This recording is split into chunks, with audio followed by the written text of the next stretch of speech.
Welcome, these website builders. Hello, hello.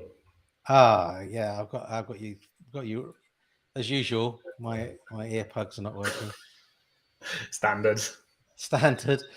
How's it going with you, Adam? I'm doing very well, thank you. Excited to see that number behind you. Wasn't it last week? We're only on 2.03, now we're on 2.13. I know. It's going well, decent. right? Good growth. It is. So, who have we got in? I can hear you in my headphones now. I can. Who we got in the chat? We got Daniel. We got D. We got Adrian. We got Chris. Oh no, who's that? I don't know. Like Don Colleen, but Will Colleen, right? Oh, that was the one we tried before. Don Colleen. Yes. Will Colleen. Okay, yeah. Will Colleen. And Robin just popped in too. Welcome back, everybody. Yeah, so how's your week been in the last week, Adam? You've been a bank holiday here in the UK, isn't it? Yeah, bank holiday. So everyone was off yesterday. Yeah, what did we do? We went swimming to a swimming pool with a wave machine and a lazy river. So like the wave machine happens and it pushes the waves around the lazy river, which was kind of cool. And then just getting ready for holiday. So I'm going to Bulgaria next week for a week's holiday with the family. So we moved into our new house, like I say, new house in December, but everything is still in boxes. So we spent all day yesterday going through boxes of clothes, looking for our summer stuff, trying to figure out what still fits, what doesn't fit, and what we have to get basically ready to go. Nice. Sounds very good. You have to chat to How about you? Eleanor. Eleanor, our employee. She's Bulgaria originally, a long time ago. Okay. Yeah, nice. Yeah. So, oh man, well, why did I can't remember how weekend. Oh, I went to the spa yesterday because we have like a childminder coming on a Monday for when we're at work and stuff, and she's still coming in. It was bank holiday, so we thought we'd take advantage and we headed off down the spa while she looked after the kids. Nice. That was good. Can't remember on Saturday or Sunday, but it was good. It was that good. You're feeling better now though, because you had a bit of COVID recently, right? Yeah, I think better. Yeah, better in general. I've had a bug like before COVID. I think it's still sticking around. Yeah. So I haven't felt 100% for a few weeks, but I think it's getting better. So Good. Anyway, I'm not going to complain about that. All right. So today's show, we decided to kind of mix it up into. So people we're getting good feedback from the age domain teardowns that we were doing. So we decided to do a couple of those on some episodes. So we're doing 2 of those today, and also there's only so much we can talk about in terms of kind of age domains. So we figured that actually we'd break it down into kind of some shorter topics. And then do a couple of age domain teardowns with that. But we'll also continue to do some of the case studies that we've been doing because they're super popular as well. So we continue to do those as well. And then just let us know if there's anything that you'd like to see. Drop us a message in the chat or send us a message on the chat on our website, niche website of Builders. And if there's anything you'd like to see in particular in reference to age domains, then let us know and we'll pick that up. So today's show, we're going to talk about insights from Wayback Machine. So it's a bit more of a deep dive on Wayback Machine, like how we use it in conjunction with age domains, why it's useful, that kind of thing. And then we're going to do a couple of domains, as I say. One of them is called Mitten Brew, and one is called Borges Run. So we're going to pick those 2 up in a little while. As usual, if you're new around here, don't forget to like and subscribe. More likes we get, the more people are going to view the episodes and join us on the shows, which just makes it more fun and more interesting. So like and subscribe. And also, quick mention of our Building Empires online event taking place. It's coming up fast in about a month's time now. It's free to register. Got lots of great speakers speaking at the event. People like Zoic, Ricky from Income School, Craig Campbell, Alex from WP Eagle, Doug Cunnington, and a whole lot more. So me and you. Check out me and you, the superstars. Yep. Although we just worked out today, we haven't worked out what we're talking about. We're the only ones who haven't decided on a topic yet, but we'll get there. So yeah, the URL is building.empires.live. So head over there and sign up for free. If we get enough likes on today's show, 35 likes, then we will give away some merch at the end of the show, which will be t-shirt, mug, or cap, and I'll get those out later. So to interest, we're not wearing the merch today. I've still only got one t-shirt, so I have to kind of rotate. Still hasn't turned up, is it? Still waiting, yeah. Still waiting. Oh, it's going to be good when it gets here, though, right? Imagine they turn up and they just don't fit or something. Okay, so that's it. I think. We'll crack on with the show then. So we'll talk a little bit about insights from Wayback Machine in the first instance. Wayback Machine, if you have used it, you'll know it's kind of notoriously kind of slow to use. So I will. I've got a presentation for it with some screenshots. I might flip over to a share screen if I need to, but otherwise we'll just go through the slides. So, insights from Wayback Machine. Actually, let me put it onto this one because that kind of works better. Yeah. Okay. Insights from Wayback Machine. So I'm trying to phone me now. I should turn my phone off, shouldn't I? Right. Okay. So, what is Wayback Machine? Okay, so it's part of the Internet Archive website at archive.org. So if you go to archive.org/web, you'll find yourself at the Wayback Machine. And what the Wayback Machine does, essentially, if you've taken a look at it, is it lets you go, in quotes, back in time to see what the website used to look like in the past. So you essentially, well, we'll come on to how that works, but it's essentially an archive of lots and lots and lots of pages as they existed at a point in time on the web. So I took a look today, and there's nearly 700 billion pages now on the archive.org on Wayback Machine, which is amazing.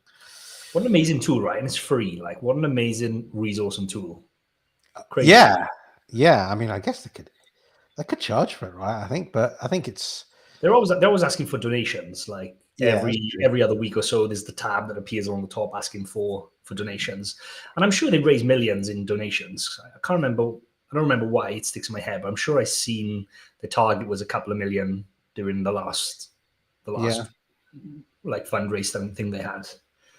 But yeah, still an amazing project, and basically scrapes the internet several times. Well, I don't know how they do it. It's obviously scrape the internet and store a snapshot, but I don't know how they do it. It's crazy and amazing at the same time. Blows my mind. So I've got a little bit on how I do it. I think I mean, I've kind of speculated a little bit, but yeah, I think, yeah. So yeah, I mean, I can't remember. I wish I should have looked this up, but I can't remember why the project started and why it kind of remains free. But anyway, essentially, Wayback Machine looks like this. Pretty basic UI, but essentially you just type the URL of the website that you're interested in at the top. So that could be just the homepage of the domain, or it could be any other page that exists on a website as well. Now, not all pages have been indexed. Not you probably find that not all pages on any given website is in the archive. But you'll find a lot in there, and the more popular the site is, the more likely you are. Pretty like Google, really, in indexing. Yeah. The more popular the site is, the more likely it is to be indexed and indexed more frequently, and more of the pages are indexed too. I guess the other thing was as well. Always forget to mention, don't we? Is like, if you've got any questions, shout them out on the way through, and we'll pick them up when we can. So once you've typed in the domain name, so I've used Niche Website Builder's website here, you'll find like a calendar view, and then there's like little colored blobs on the calendar which identify dates and times for when it's actually made a copy of the page at that point. So on some days you'll find that it's taken multiple copies of a page. So you can see this one here, and for some reason November the 11th, it's made like 10 different versions. It's made 10 different copies of that page, and the blob gets bigger that's on the date depending on how many times it's been. So you can see that blob's pretty big just under that box there. Up in the top where the red arrow is in the top right, that's kind of where you kind of set the year. So you can kind of flick through and choose a year to view in kind of this view here. So once you've selected one of these dates, you just click the link. Basically, each of the dates that are listed is a link. You can just click on it, and you get a preview of what the page used to look like, which I did have a load of different screenshots of how ours looked over time, but it hasn't changed much over time. We had a different logo in the top left. We had like a different screen, different hero image, and now we've added video and stuff to the homepage, but it's not changed much over time. But I guess what I wanted to show on this slide is that you have this little kind of timeline bar at the top of the page, and basically this is what I don't know what you do, Adam, but when we're like referring to age domains, I then use this bar to then right click and open a new tab multiple times for each year. It's just quicker than the previous slide where you have to flick to the year, then choose a date, and it takes a little while sometimes to load the dates up when you hover over it.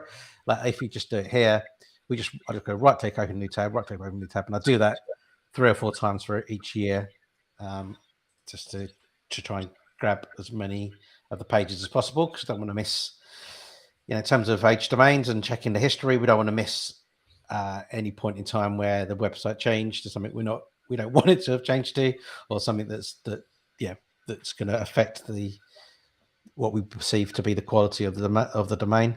We don't want to have missed something like that, so we open up a lot of pages essentially. So How does Wayback Machine work? Basically, the pages are crawled, and the HTML and JavaScript is saved down to the website. So I assume there's a database that sits in the background that just stores the HTML and JavaScript and kind of renders it when you load it up. That kind of makes sense why it's a little bit slow as well. It's actually pulling it from a database rather than just loading it from HTML. Just a fun fact on that, I've just looked it up. It currently takes 100, it grows at a rate of 100 terabytes each month. And 1 terabyte is 1,000 gig. So it grows 100 terabytes. So that's like, what's that? Does it give an idea of how many pages that is per month? No, it just says just in terms of data. So yeah, it's like 100 times 1,000, whatever that is. 100 times 1,000. It's like 10,000, 100,000 gigabytes of data each week is how much is stored, which is crazy. Yeah. So then, it's just huge. It's just huge. So what you'll find is that not all of the pages work perfectly all the time. When you kind of review them back in time, some of them you'll see that there's just a couple of things that happened. It hasn't managed to save down all of the information, so it hasn't managed to save down all of the CSS files or the JavaScript. I didn't mention CSS there. CSS, JavaScript, or HTML. So the pages just will appear a bit broken. That's kind of one thing that happens. I think it just only spends so much time downloading a page and then kind of moves away. So you'll find that on one day it looks fine, the next day it doesn't look fine, then the day after that it looks fine again. So it's just like, I think it's just it doesn't always manage to grab all of the files for that page for that day. The other thing is that certain functionality just won't work. For example, any JavaScript or any code that kind of goes back to the server, they don't have access to the server. So any functionality that requires returning to the server to fulfill that functionality, it won't work. So you won't get full functionality of the website, but you will be able to get a sense of what it looks like. And of course, things like forms and that won't work either. Or anything to do with Flash, which was popular with some websites back in the day. Anything to do with Flash, it just won't work, basically. Which is annoying sometimes because you used to have those like Flash intros back on websites back in the day where they would like this flashing, you have to click it to enter the website, and you literally can't enter it because it says Flash is disabled. So literally can't get any further than that. Yeah, no, you just get white pages, don't you? If they were like 100% Flash websites. So. Yeah, really annoying. Yeah, Flash was a mistake in the evolution of the internet, I think. Okay, so not all sites crawl, but the large majority. Yep. There's a feature on there. Did you know this existed, Adam? I didn't until today. I didn't. Save a page feature. So you can go ahead, and if you want to just save a page on your site to the archive, you can just put it into Wayback Machine. It will go ahead and save it. So what that doesn't do is then notify Wayback Machine that page exists and then goes back and indexes it later or anything.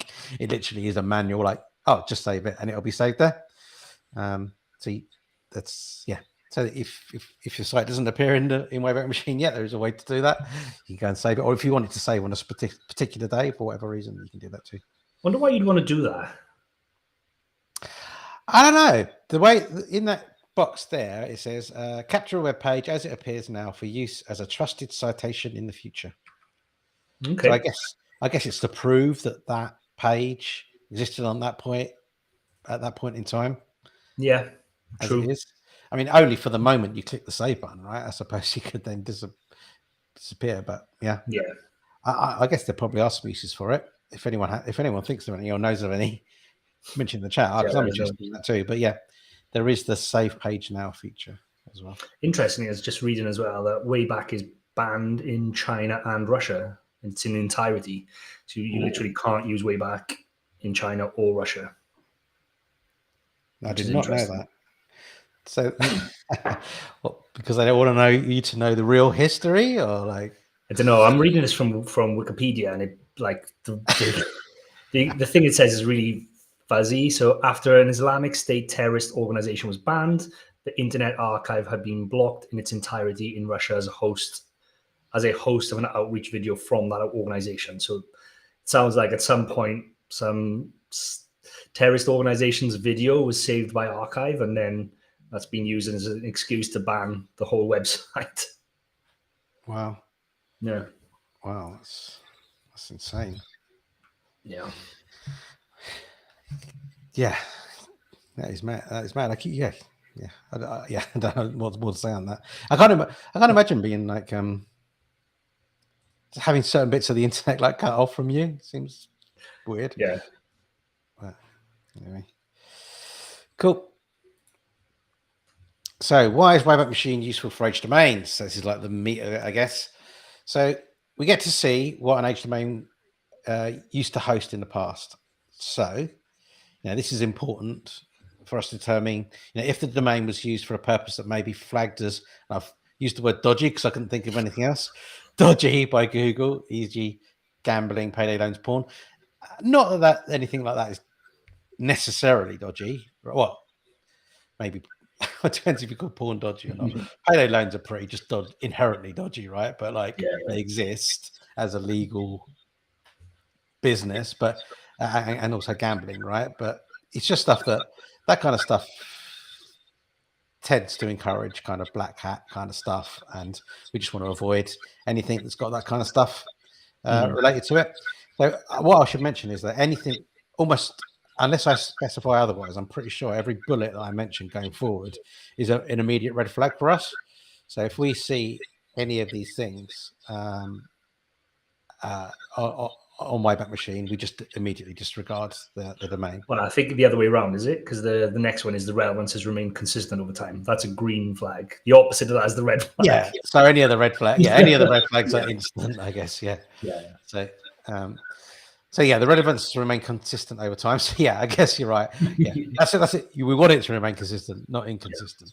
So if we're planning on, if the domain was originally about dogs, and we want to create a domain about dogs, but in between it became a golf site and then a cooking site, and then we just don't want that. Like, it's just Google's going to be confused about what that site was historically.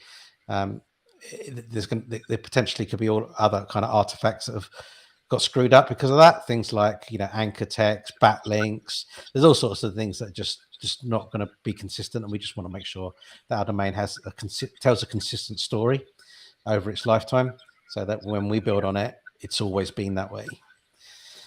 The language is consistent over time. We don't want it to have been a language in English, and then it became a Japanese site or a Chinese site, and then went back to English again for the same reasons. It's just confusing about who are we targeting here? We want that consistency, that it was always targeting the same audience in the same language over time. And I put be diligent and take your time. And this is just one example that you always give, Adam.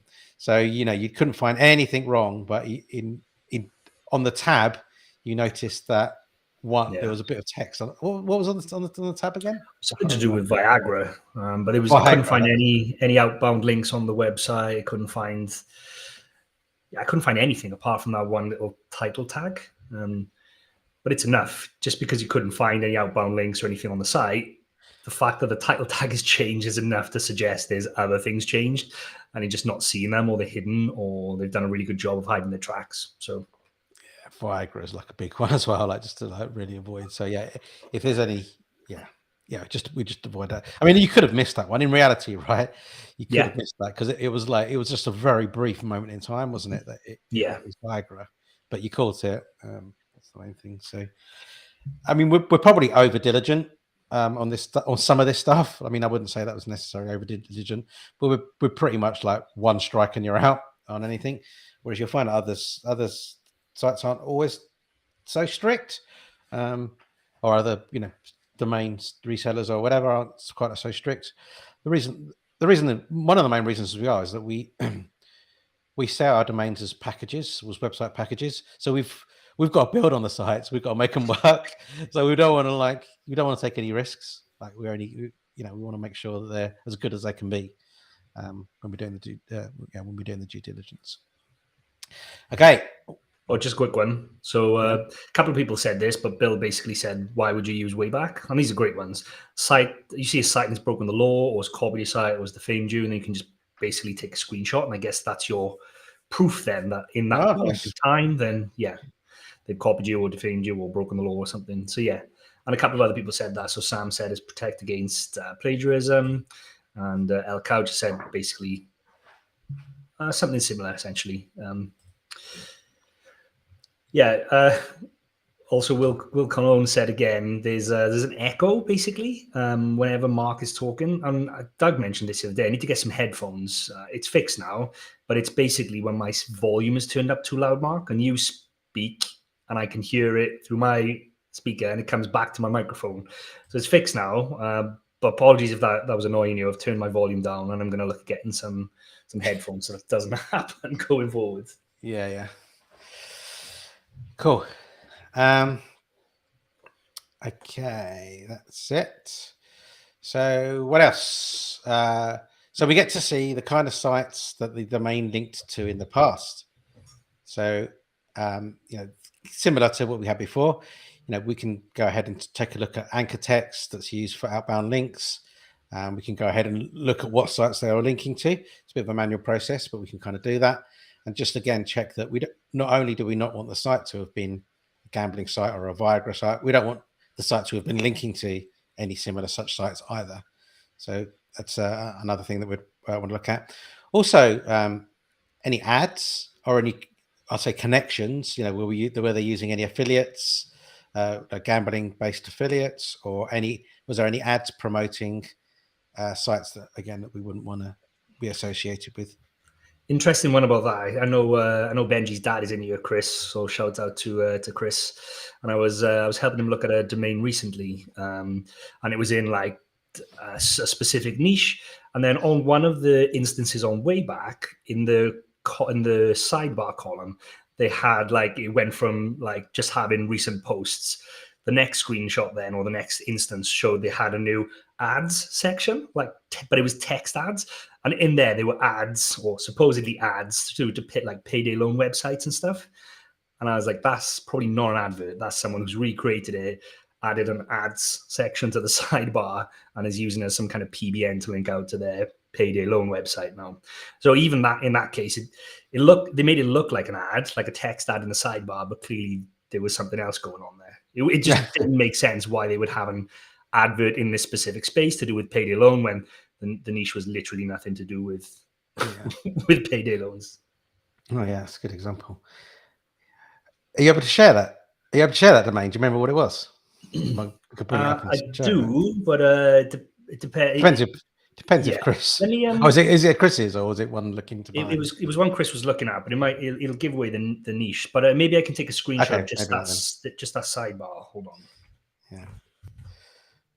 Carry on. I'll have a carry on. Just check with Chris that he's cool with that. If you're there, well, you are there. Just let us know if you just want us to completely move on. No, he said go ahead. Okay. So why is Wayback useful for HMNs? Again, so that we can see what content existed on pages in the past, so we can recreate and rewrite those pages with links. I'll put those with links. That should say those pages with links. So any pages that had some external links pointing at them, that were getting lots of good link juice coming in from those external links, we might want to recreate those pages. So we've talked before on this show, anything generally over sort of 4 or 5 links, then we'll tend to recreate those pages, completely rewrite them. We don't just steal them from Wayback Machine. We don't do that because of any potential copyright issues that might arise from that. But we rewrite the article based on that kind of same topic. And potentially, we might want to rewrite any articles that have a specific kind of topical relevance. So maybe they haven't got many backlinks, or maybe one backlink or no backlinks, but maybe that article just really makes sense in the context of the site to recreate. So it gives, by doing that, rather than in Ahrefs, you can kind of look at what pages the URLs were in the past, and you can speculate what the article was. By looking at Wayback Machine, you can actually see what that page was about previously.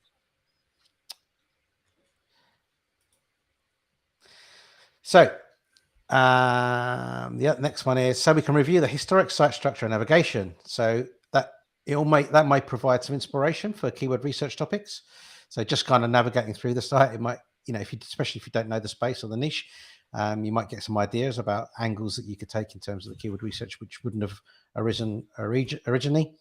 But it may also provide some niche insight, which dictates how we decide to structure the site.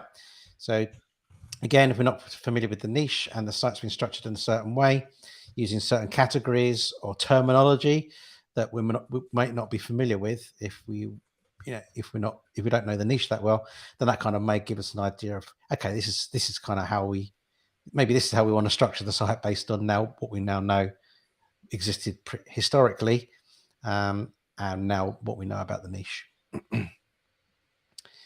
Anything else to add on that one, Adam? It's kind of brief. But... No, not really. Like you say, it's really good for like inspiration on kind of topics. Sometimes the like old sites have just covered things that you would never think of covering, or it takes you down kind of like rabbit holes that you would potentially not even find or think to start researching, or like doing traditional research. So yeah, it's great for that. Something not all the time, but lots of the times you get great like strands of ideas to go off and do your keyword research from. Yeah. Cool.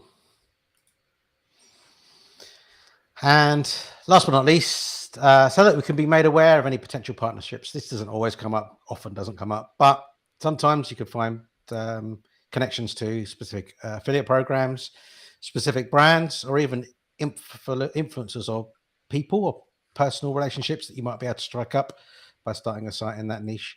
So they can kind of give you kind of a pointer of like some monetization options, potentially, based on kind of what was there historically on the site. So that's kind of one last benefit, I guess, that I could think of using Wayback Machine. Yeah. So that's all of it. So short and sweet, but like hopefully that kind of gives you like a little bit more. Maybe there's some things in there you hadn't kind of thought about. In terms of using Wayback Machine, rather than it seems pretty simple, and we kind of often we just show it just to show a few of the historic web pages when we're talking about an age domain, but actually it's kind of a lot more useful information you can get from that. So I've got that screenshot up as well now where we can see the link sneakily placed into the sidebar.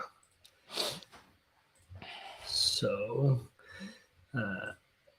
yeah, so you can see here, basically this sidebar was always on the website, but it didn't have this national news section until like the site went offline for like, I can't remember how long, short period of time, and it came back on and everything looked the same apart from this new section here. On the top one, it's basically is like a work from home travel business, and that they had that on there, and they also had like tips for fixing hair loss. Even though it's marked as an ad, it just doesn't make sense. Like, it doesn't make sense that the website for all its entirety didn't have this part. Then it went offline for a short period of time. Then it came back online with this new part, and then links to like these kinds of websites. It just doesn't look natural, and was a red flag, basically. Yeah, nice. How do I stop sharing? Awesome. Okay.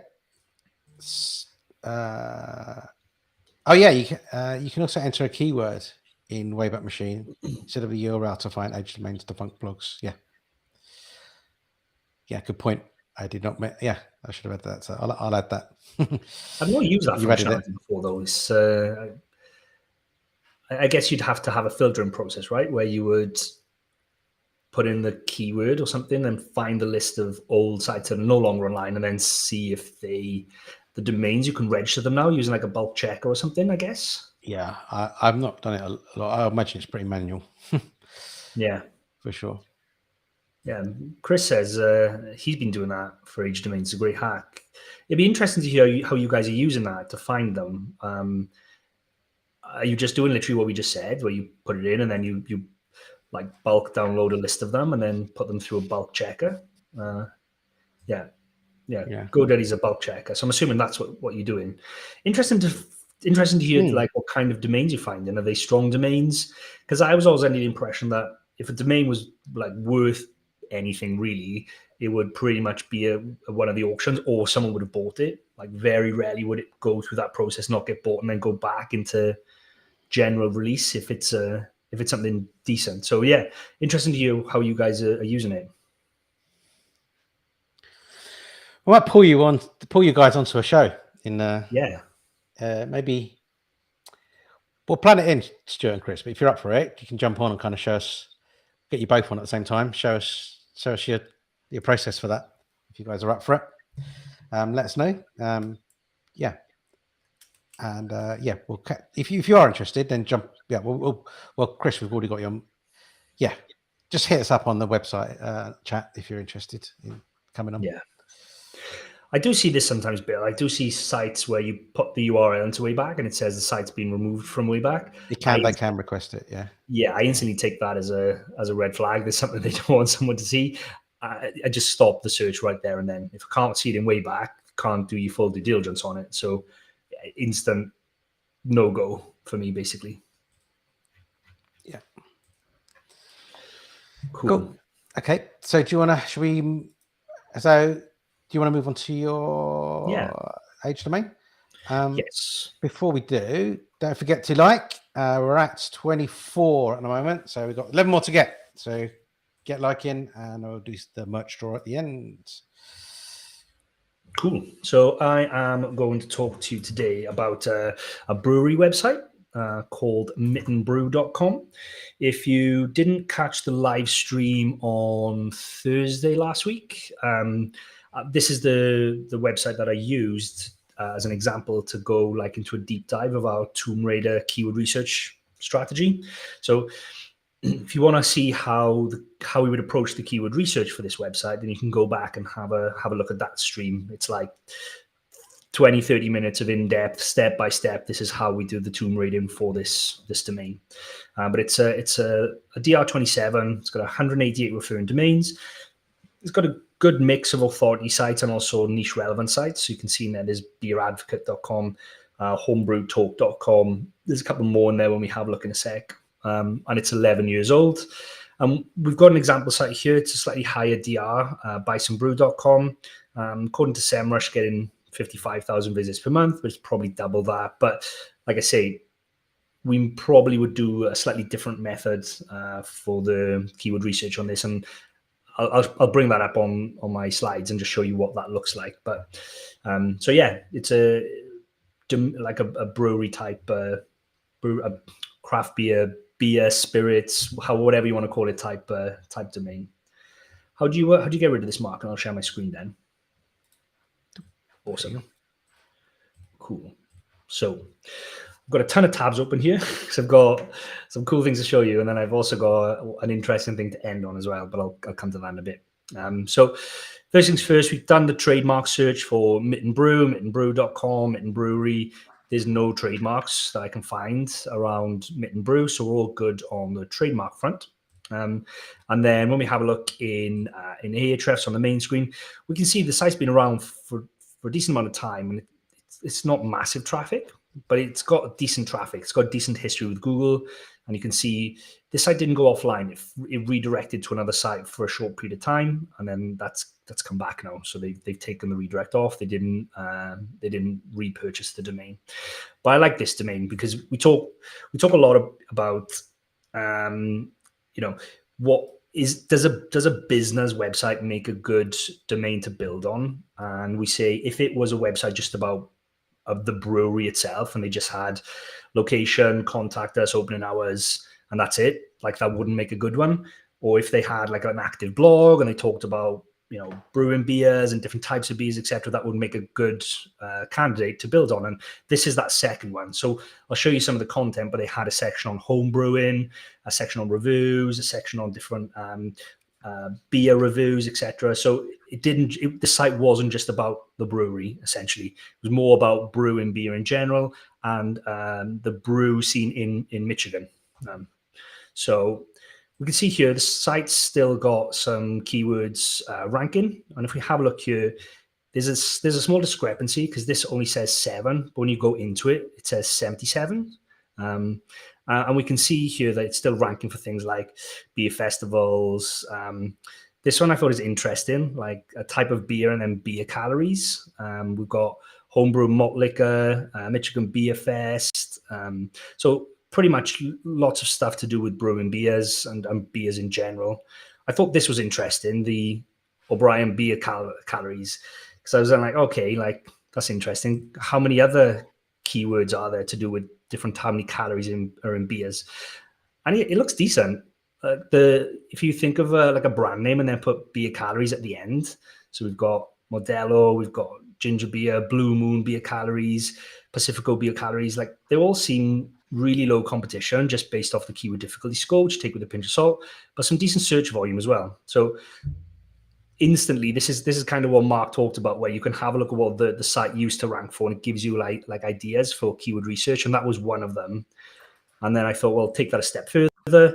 What about different types of beer ABVs? And it's a similar story here. You've got different types of beers and ABVs, slightly higher keyword difficulty, but again, I don't think unachievable for a site that's a DR27, and you can pick them as well. So like Victoria beer ABV, keyword score of 2, Landshark beer ABV, keyword difficulty score of 5, etc. Still has 67 pages indexed in Google according to Ahrefs, and this is a bit of everything. They've got like old tag pages, so it need a little bit of cleaning up. These tag pages would probably either want to redirect if we could find a use for them, or just leave them 404 and drop out. We don't use tags when we build our websites. I know some people do use them. I think if they're used incorrectly, they can have a detrimental impact, especially if you let them be indexed. So you can end up with like hundreds of tag pages with like one post on each, and it's just a waste of your crawl budget. So even though there's 67 pages, we definitely wouldn't want to keep or recreate all these 67. So we'd have to go through here and pick out which ones are worth keeping, which ones are worth either redirecting or let 404. And then have a look at the anchor text, ordered highest, lowest, and referring domains. It's nice and brandable. So the name.com, the name, basically same kind of thing again. And there's nothing in here that suggests it's ever been used for anything like nefarious or on the dodgy side or anything like that. And we've been through these pages here. They're all the same, basically. They'll say the same thing. And then on the referring domain side, we've got, like I say, Reddit, Medium, BuzzFeed, so eater.com, like really high authority type websites. But then also a little bit further down, we've also got some nice niche relevant ones. So the beeradvocate.com, brewtalk.com, there's shotsbrewing.com. What else have we got here? Yeah. So there's decent relevance as well as some nice authority type domains. So there's a good mix there, which is always good. If you can get a mix of both, that's awesome. I take relevance over authority any day, but if you've got a mixture of both, then that's the best of both worlds.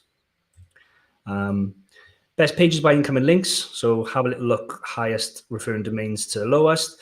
And this is awesome here. Most of the referring domains are to the homepage, like almost all of them. We've got a couple going to the old logo, and then we've got a couple then going down here to individual pages about, Grand Rapids pushing for Beer City USA crown. There's an author page which has got some links going to it. So more to the homepage. So there wouldn't be a ton of cleanup to do here. There wouldn't be a ton of content that you wanted to recreate. Lots of it looks like it's news-based content anyway, which wouldn't really be relevant to when you're recreating it today. So it's really nice and clean and simple on here. And then looking back on back in the day, so this is going back to, I would say back in the day, only back 2 years to January 2020. These are all the pages that they had indexed. Now, like I say, they had loads of tag pages indexed. So I would take this 1,680 pages with a pinch of salt. Lots of these are going to be tag pages, which, we wouldn't set up and we wouldn't look to recreate anything. Yeah, it's bad site structure, if anything, that they used to have all these tag pages. But it's all to do with beer, basically, all to do with brewing, all to do with beer brewing news. It's what you would expect to see on a site about brewing beer, obviously. And then these are the kinds of keywords as well. So lots of stuff about different types of breweries or different types of brewing, different types of beers, So it's all relevant to brewing beer. And then in SEMrush, we can see that, and again, this is to take with a pinch of salt. It's not always super accurate, but we've got categories of referring domains, and one of them in there is foods, beverages, and events. And if we have a look at these subcategories at the top, it's to do with beverages, drinks, and kind of like food, drinks, cuisine, the types of stuff you would associate the categories to be with, like food and drink, basically. So this is what the site looked like through Wayback, and I've gone through it all. It changes slightly. There's a couple of design updates over the years, but essentially it looks like this. And we've got some reviews, like Brewery of the Month, which I think is awesome. We've got some reviews, some Beer 101, home brewing, different regions. So this is all to do with Michigan and surrounding area. So there's different regions of Michigan. And then there was a slight redesign, so it looked like this. And we've got distillery profiles for spirits, events coverage, food and spirits, and then reviews of different spirits. Same for ciders, same for beers, a little bit more for beers. So this is where you can see that this site wasn't really about like a brewery of any kind. It was more about like an informational based website about brewing beer in Michigan. And this is what it looked like. So it looked quite nice. Lots of informational type based content. And then this was the final design of what it looked like just before it started to redirect into drinkable.com. So they rebranded into Drinkable. That's what happened to this domain. And yeah, the domain is still live. It's still up and kicking. Nothing much really to say on that. And if we have a look back in like 2014 at the reviews category, they reviewed like different types of beers, basically, or different types of craft beers. So you've got Latitude 42 Island Fever Coconut Stout, Powerline Porter, lots of different beer reviews. And we've got basically like 57 pages of different types of reviews of beers, which is great. Then we've got like Beer 101, so these are kind of questions. So, what's a hop? What does ABV stand for? How should I pour my beer? Ales versus lagers, etc. So it's a nice mix of informational content. And then we also had like a home brewing section, which didn't really talk. I thought this was going to be like how to brew at home, but it was more news based for home brewing. So talk about like home brewing clubs, judges, awards, etc. But again, there's a couple of pages of content around home brewing conferences, awards, etc. And this is what the tune rating plan looked like. So this is what our plan would eventually look like, something similar to this. And you'll see there's different stages on here. This will make sense unless you watch the video from Thursday. So if you want to understand what this means, go back and watch that video from Thursday. But essentially what this is a list of, these are all the competitors that we found in the space. These are all the weaker competitors. And of the weaker competitors, these are the best performing content by traffic numbers. So we can see that, this page here for soundbrewery.com, according to SEMrush, is driving 6,000 visits a month. We know it's probably double that. So we know that one page is probably driving around 12,000 visitors per month. We know it's got slightly less than 2,600 words of content. So our plan would be made up of doing the same kind of content, making ours a little bit better, typically adding like some kind of FAQ in there to make our content that little bit better, a little bit more in-depth and a little bit more authoritative, knowing that we're on a stronger domain. And then also I've put in the side here, you can use this plan then to like expand out your keyword research. So how many shots of vodka to get drunk? Like you could then expand that to all these different ones. So how many shots of tequila to get drunk, and how many shots of whiskey and Fireball and Malibu. And you can do the same for this one, best chasers, where you can look for chasers for vodka and Hennessy and Fireball. Tennessee beer laws. There's beer laws in other as well that people are searching for. And then a big one in this space is, I looked at this one, was Apple wine recipes. There's lots of different wine recipes that you could go after. So you could take this site in a number of different directions, I think. You probably also would want to align it with the old site and look at like brewery reviews and brewery tours and things like that as well. So there's good opportunity in lots of different kind of sites for this website. And yeah, that's it basically. How's that, Mark? I feel like That's I talked really quick then because I'm conscious you've got one to go through. I talked really quick for like 20 minutes. No, that's fine. That was all good. Yeah, lots there to take in. And this is exactly the kind of domain that we like, isn't it? Loads and loads of information opportunities, and yep, all good to me. The other thing, and it's nothing to do with this domain, I just pull this up because it's expiring in 3 hours. But look at the price of this. It's expiring today. It's already up 31,500. It's a nursing website. That talks about awards for nurses. It's a DR55, but yeah, I don't know who's paying 31,500 for it. But this will definitely go on our list of interesting domains to follow after today. Yeah. Just thought I'd point that out because I haven't seen one go up this high for a couple of months. Basically, the ones that we look at anyway. Yeah, interesting. Cool. Just a quick one. Like Ryan mentions, can you make the screen bigger? Like it's really hard because of what's on the screen. It makes it small. But what I found is if you go full screen or just make the browser bigger, it's actually clear enough. It's actually pretty clear. So I'd give that a go if you're having trouble seeing it. Chris, do you ever let spammy links go your way, or just trust Google will devalue them? Depends on the spammy link. If it's just scraper spam, then I'm not too bothered.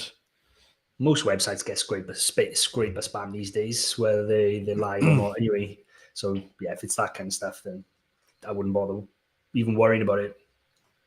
Yeah. Cool. Should I crack on with the next one? Actually, still got a bit of time. Still got 12 minutes left. It's all right. No problem. Yeah. No other questions is there at the moment. Let's see. Where's my one? Yes. Here you go. Borges Run. So DR26, 193 referring domains. Good mix again of like high authority and niche relevant domains. So you can see like got New York Times, iHeart.com there, 94 and 90. Domain's been around for quite a while, 23 years. So yeah, we'll dig into kind of what that's all about then. So it's a running domain, if you hadn't guessed that. There you go. Should I get rid of menu from the bottom now, by the way? So it is a bit bigger. Go on then. Yeah, if it's causing problems, let's do it. Okay, so yeah, Borges Run or Borges Run. I don't know. Maybe don't ask me. I'm terrible at pronouncing. I'd probably say something like Borges Run or something. Well, what I'll say is it's a. I'll jump back to that in a sec. But what I'll say is that it's a health center in a place called Kalamazoo. So it's what I think it's a health center. I think that's what it's called, like health center type hospital type thing. But yeah, so Borges, like I guess it depends what the locals call it, right? It could be it could be anything, but yeah, it's like a health center, health and fitness center. There you go, based in a city called Kalamazoo in the US.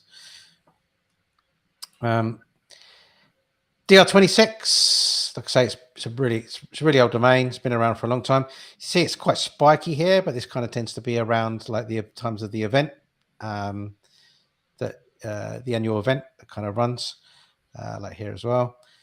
So yeah, it's kind of a strange looking graph, but that's kind of why I think it's kind of gets popularity, different popularity to different depending on the time of the year. In terms of just SEMrush, a bit similar to what Adam's shown. It has got a sports reference in the referring domains part here, but also this is part up here, which is kind of what does SEMrush think this site is about. You can extrapolate out that maybe what is it clear for Google what this site is about. SEMrush can kind of clearly understand this kind of. It's got running and walking here, and it's got a whole lot of other sports stuff kind of related there. So that's kind of a good sign. Yeah, as I say, this was so the original intent of this domain. Even when this is back in 2000, right? But this run had been running for 21 years before that. So it's 1979, like the run started. So it began 21 years ago to inspire cardiac patients and has turned into one of the largest, most diverse road fun road races in the Southwest Michigan. So been around a while. That's kind of the original purpose. And if we look over the years, I've got like a whole bunch of Waybacks kind of opened up here. It served the same purpose. It just seems to go through quite a lot of redesigns every year. It sort of looks slightly different over time, but it was always the same purpose. That one is an example of where it hasn't pulled in all the CSS, and it started to look a bit more professional at this point, and then it became the Kalamazoo Marathon, which if you're around the Michigan area, you might know better than, but it says at the Borges Run. So it became the Kalamazoo Marathon. So I guess it became a big enough event that the town or the city decided to take it on. So yeah, that's it's served basically all of those years it's been around, 20 odd years. It served the same purpose the whole entire time. So that's really good. That's a good thing. Some of the referring domains I mentioned, we've got New York Times, iHeart here. We've got a few others, but if I do a quick search for Run, you can see shape.com. That's just been lost, but it did have shape.com. Yeah. So it's got Run Michigan, Rundown, Barefoot Runners, Kalamazoo Runners, Michigan Runner Girl, Run Georgia. So it's got like plenty of other Detroit Runner, Freedom Run USA. So it's got. So go ahead. I was going to say, could you, because this site and the brewery site were both based around Michigan, you could combine them. Like, imagine you had a brewery site about Michigan and a running site about Michigan. I don't know how well they go together. I don't know. Well, you could finish the race and have a beer, right? Yeah. I did a charity walk once, which started and ended at a brewery, but it was a pub crawl. So it was like along the banks of Thames, I think. So you go and we pretty much turned up as they were clearing up and get our medal. So yeah, that was I don't know. It was definitely a good day. So yeah, Borges Run. So this is the anchor text here. So what we want to see is lots of branded anchors. So lots of Borges Run. We've got a naked URL here, which is run.com. Got Kalamazoo Marathon, which is fine because we know it changed the name to that. So lots and lots of branded anchor. All looks kind of sensible and nothing kind of out of place for those as well. In terms of referring domains, now for this, I don't know what you would do, Adam, but there's quite a lot of stuff. There's one relating to Kalamazoo Marathon here, one to relating to scheduled events. I probably wouldn't recreate that page, but there's other pages such as Kalamazoo Marathon. Where is it? 50 State Challenge. I think there's like a results page. There you go. There's like a results page. I'd probably like recreate like a little mini few pages about this event and like the history of the results, like what it was about. Maybe mention this 50 State Challenge. I'd probably kind of connect a few little pages together. Like recreating all those, because there's a whole bunch with 4 or 5 like course maps, all that kind of stuff. Just try and recreate some of that stuff so that we've got like a micro site, like a few pages that are all linked together, all about this marathon. Yes, almost make that kind of the acquisition page and acquisition pages of the site. Yeah. I'd probably make it like we've said in the past, like an acquisition page. But then it would be, which might be like our shotgun, which then links off to other categories and other pages on the site. Then also kind of links off to the historical stuff to do with Kalamazoo and the Borges Run as well and stuff. So in terms of kind of like competitors and like stuff that we can kind of glean from them, so this is one I found called Soul Review, which does a lot of reviewing of running shoes. If we take a look at that in Ahrefs, this looks like a really sharp increase, but if you look at it in SEMrush, it gets about the same number of visitors, about 400,000, but it's much smoother. I think this is just kind of, this to me looks like Ahrefs just had some sort of correction there. I don't think it was genuinely pumping up that, because if you look at the number of keywords here, that's not gone up in line with that jump. Well, a little bit maybe. Somehow, there's a few there. Looks like that might have jumped in. But anyway, getting a decent amount of traffic. It's a 47, so it's a bit more than the domain that we've got that we're working with here, which is a 26. But kind of 47 isn't out of the realms of possibility, and it shows kind of what you can kind of do kind of aspirationally. But the interesting thing is to take a look at the pages here that are ranking. So this is the top on the site. So you've got best shoes for standing all day. So it's not all about running. But what I've noticed is that, you can quite easily expand into other types of shoes and other types of boots. Eventually, I would definitely start with running because that's what the site was all about. And there's loads and loads of running content. You could make a massive site about running before you even need to extend into anything else. But if you look, we've got best running shoes for overpronators. I don't even know what that is. Do you know what that is? I have no idea what that is. Supination or underpronation, whatever those are. Best waterproof running shoes for rain. And I'll come back to this shoe chart here as well, but I think this is like an opportunity too. Comfortable dress shoes, so obviously that's one we'd ignore. Best running shoes for high arches, and then specific reviews on the Nike Pegasus Trial 3 review. So there's a whole bunch of like kind of obvious, I guess, trainer kind of reviews there. But going to that size chart, if you look at, I found this site, which is Size Matters. So it's got a shoe size chart. It also does a bunch of other stuff. And once I sort of went down this rabbit hole, I did find a whole load of sites which are like sizing depending on all sorts of different stuff. And a lot of them are doing quite well with low authority domains as well, actually. So it might be a niche worth going into in terms of kind of sizing. But going to the shoes thing, there's loads and loads of. So this is sizecharts.com. It's only a DR14. It's shooting up at the moment, so it's up to, according to Ahrefs, about 60k.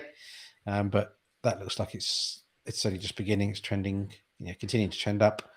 If I look at the number of articles, it says 901 articles. That's a lot of articles on here. But we could, using the team rating methods, we can kind of cherry pick their best ones. But if you look here, we've got, again, it's not all to do with shoes. If I just filter this by shoes, actually, so if I could say it contains shoe,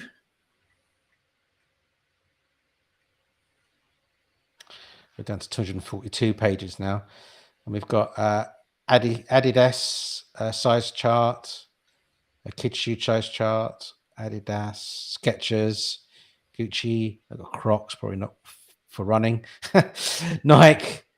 Hey Dude shoes. So there's a whole bunch of like different size charts as well. I think we could kind of expand into. They, look at the search volumes for all of these.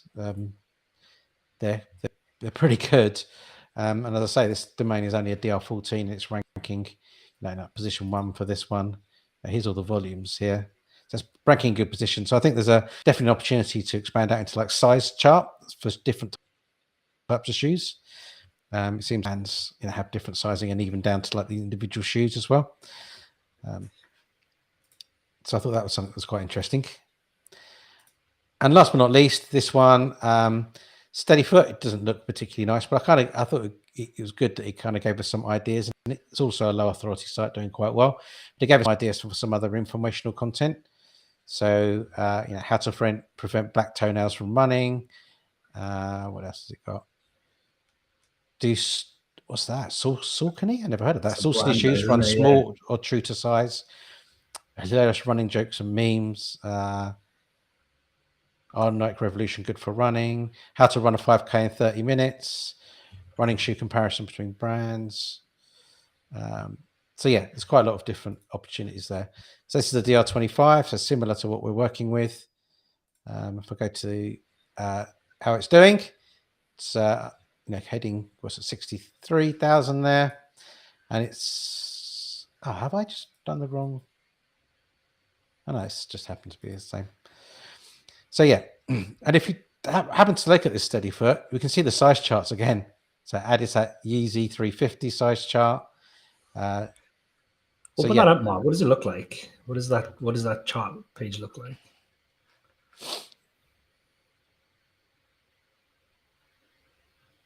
Like that. Okay, basically. Nice, yeah. So I guess they're probably winning featured snippets for that, for different sizes, are probably.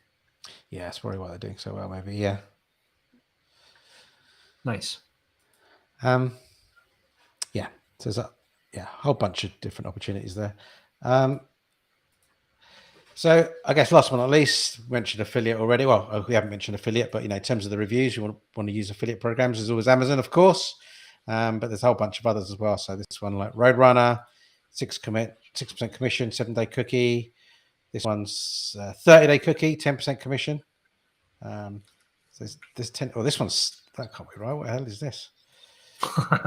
That must be some kind of information-based trade program. Yeah. Okay. Yeah. So there's a whole bunch. I mean, you'll find other affiliate programs as well, but there's a page here that's got 10 kind of listed. So I think that's about it on that one. I think there's loads of informational opportunities as well as kind of affiliate kind of review kind of content, as always, in the running niche. Cool. Awesome. Anything else to add there? No, on that one. How many likes we got? Are we close to the merch? 30 likes, 5 more. Let's get things spun up and ready to go, assuming we're going to make those additional 5. Yes. Get liking. Okay, so if you are interested in getting in the draw for the merch, type something in the chat now. Could be anything. Hello, goodbye, good stream, crap stream, whatever you want. Don't write crap stream. Well, yeah, whatever you thought. Just write anything. Yeah, if you write crap stream, you're not going to win for sure. But maybe it says flash the merch. Mark, flash the merch. Mate, flash your merch. You got to come out your ears. Yeah, 2 caps, I think. So, I have got a flash the merch. It's a good point though. She's saying bring it up. You're going to put the music on? Yep. Yeah. I'll bring up the merch. We need some more people sharing our merch pictures with us, I think. A bit of chill for today. Okay. Right, is the merch ready to be flashed?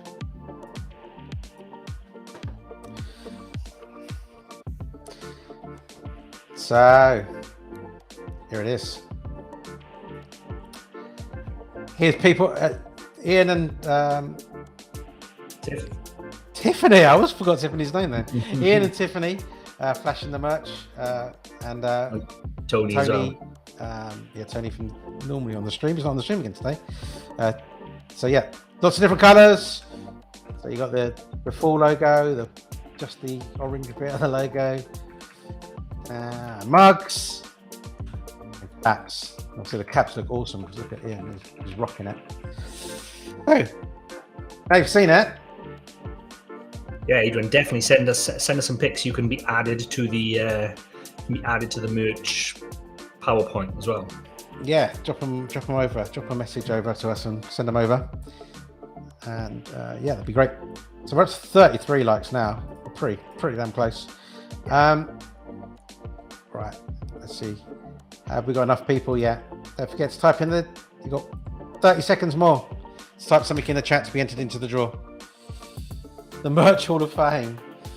I like that. Mate, we need some photos from you to go in there as well. We definitely do. Okay. 10 seconds. Do you have to refresh that, by the way? Because will the participants update? Or do you have to go back or something?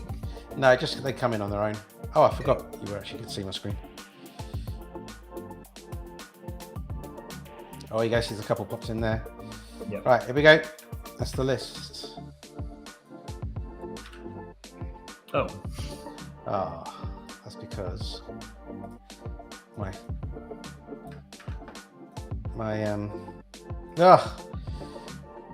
my keyboard's goes to sleep. Yeah. Cool. Are we ready? Let's roll. Roberto says niche website builders Mankini. Shocker model in that one. Oh my god. Yeah, no. I don't think either of us are remodeling that. Wait, what do you mean? Speak for yourself, mate. I'm in peak physical condition. That's true. You're ready for your holiday, aren't you? You'd be wearing a mankini on holiday anyway, just not a niche website builders one. I know. Oh, Maeve, not this time. Robin or Stuart? Robin, is it? Oh, Gonna be Robin. Stuart. Just about. Well done, Robin. Yay! Congratulations. Cool. Still moves off too. Congratulations, Robert. Head over to nichewebsite.builders. Go grab, hit us up in the chat, or go to the contact form, drop us a message, and we'll send you details of the merch. You can choose your colors and everything, or whatever you want, and we'll get it sent out to you. So, congratulations, Robin. Okay, anything else to add before we go, Adam? I think Al Couch mentioned something earlier about do we have time to look at a domain for them? I mean, we're a bit over now, but if you want to send us a message on the website as well, and this goes, I guess this goes for anyone. If you'd like us to, if you're okay with us showing the domain on the live stream, and you want us to have a little look at the domain on the live stream with everyone, kind of do a little bit of a dive into it, then just let us know. Go into the website, fill out the form, and we'll look to schedule in the next stream then as well. Excellent. Okay, excellent. One last reminder, Building Empires events, building.empires.live, free to register. Lots of good people talking at the event over 3 days. It's an online event, so you don't have to be there in person. In terms of the streams this week, tomorrow we have the Niche Lifestyle Show, which is over on... It's on our channel. Is it? Oh. No. What we learned from making money online is tomorrow's episode. So, join us an hour earlier than this one today for that. Website investing show is Tales from the Community. Yeah. So if you've got something, we're trying to get some people onto the stream. If you're interested in joining us on the stream for the website investing show, drop us a message. And whether you're new or a veteran to the game, we'd love to have you on the show just to talk shop and talk about what you're doing, and maybe we can kind of come up with some thoughts, some ideas around what you're doing as well. So we're interested in having anybody who's interested in joining us on the show on Thursday. So drop us a message on the website if you'd like to come on the show. Awesome. Great. Thanks then, and see you tomorrow for the next one. Catch you tomorrow. See ya. Bye.